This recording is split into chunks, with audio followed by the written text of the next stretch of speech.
Welcome to the Bible study, and if you've been here before, welcome back.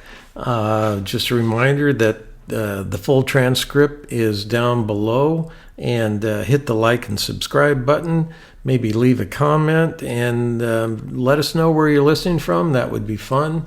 So let's continue in 1 John 4:15 through 16. If anyone acknowledges that Jesus is the Son of God, God lives in him and he in God. And so we know and rely on the love God has for us. God is love. Whoever lives in love lives in God, and God in him. Interesting points. First, in these verses, John returns to the idea of acknowledging Jesus, as found in verses 2 and 3. Earlier in the chapter, John taught that the spirit that acknowledges Jesus is from God. Here, he teaches that the person who acknowledges or confesses that Jesus is God's Son and has God living in him, and that person lives in God. John has now shifted from recognizing Jesus in others to recognizing Jesus in one's own life.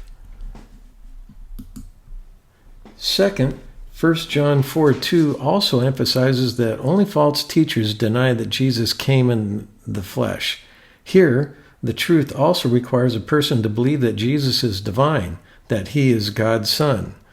Both aspects are essential to knowing God. Jesus is both fully human and fully divine.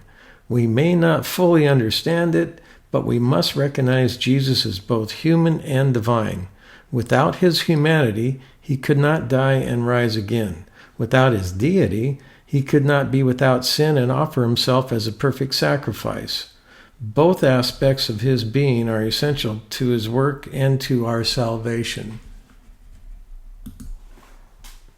Third, John's words clearly state both knowing and believing are very important.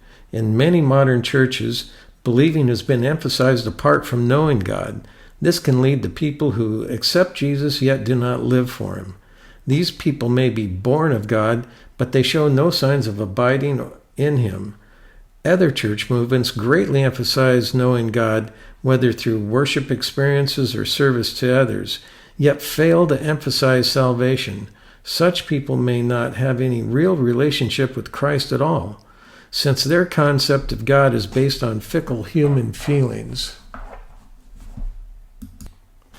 Fourth, both to know and to believe are essential in the life of a Christian believer. We must believe in Christ, who really is for salvation. We must know him through obedience and fellowship, to be acceptable in our actions and to be blessed by him. People, our faith and hope in Jesus are rooted in the fact that he is the Son of God. We have addressed this tenet about his being fully human and fully divine several times already, so let's examine the implications of God living in us and we in him, and knowing and believing in Jesus Christ.